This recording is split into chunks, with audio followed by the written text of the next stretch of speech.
Right now, as you watch this, Americans are sitting on $1.2 trillion in credit card debt. Not mortgage debt, not student loans, credit cards. The kind with 22% interest rates. And for the first time since the 2008 financial crisis, the number of people missing payments is rising fast. What's strange is that nobody in mainstream finance seems particularly worried. The stock market is near all-time highs. Unemployment is low. Everything looks fine on the surface. But the surface is exactly where you have to stop looking. Here's what's actually happening underneath. During the pandemic, the government pumped trillions of dollars directly into people's bank accounts.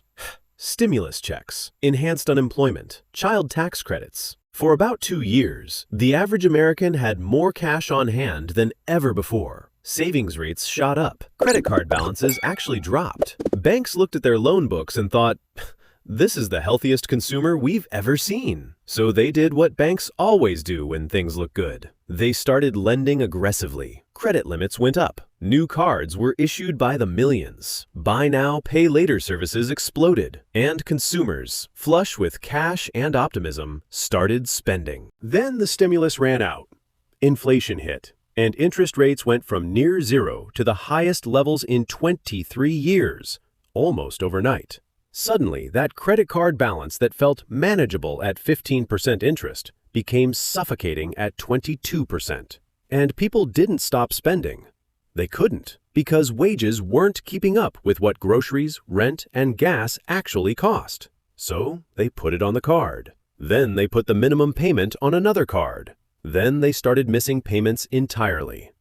By late 2024, credit card delinquency rates had climbed to their highest point since 2011. That's not a blip. That's a trend. Now here's where it gets interesting and a little uncomfortable.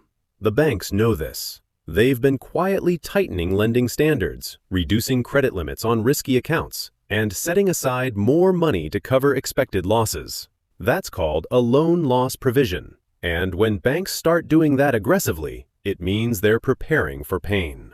JP Morgan, Bank of America, Capital One, all of them increased their loan loss provisions significantly through 2024 and into 2025. Capital One, one of the biggest credit card lenders in the country, has been specifically flagging rising charge-offs. That's the industry term for debt they've given up on collecting. When Capital One gives up on your debt, that debt doesn't disappear. It gets sold to a collection agency for pennies on the dollar. And then the collection agency comes for you. History gives us a very clear picture of what comes next. In 2005 and 2006, housing prices were rising, unemployment was low, and consumer confidence was high. But underneath, subprime mortgage delinquencies were quietly climbing.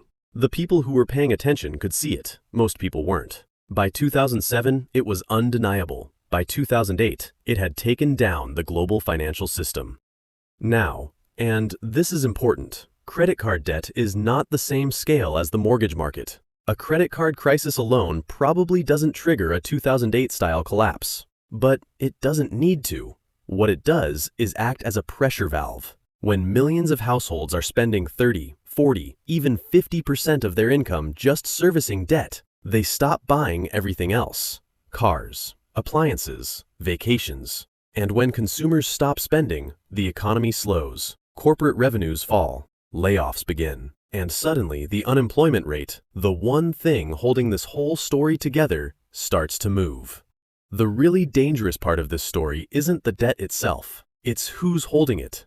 The $1.2 trillion isn't spread evenly. It's concentrated in the bottom 60% of earners, people with little to no financial cushion. These are households where a $400 emergency is a crisis. They were the first to run out of pandemic savings. They were the hardest hit by inflation, and they're the least equipped to survive a job loss. When an economic shock hits, and they always do, this group doesn't have the runway to wait it out. They default, and defaults ripple outward. So what should you take from this? Not panic, but awareness. The consumer credit market is flashing the kind of signals that historically show up 12 to 18 months before a broader economic slowdown. That doesn't mean a crash is guaranteed. It means the foundation is more fragile than the headlines suggest. If you're carrying high-interest debt right now, the single most important financial move you can make is reducing it. Not next year, now. Because the time bomb doesn't care whether you were paying attention. It just keeps ticking.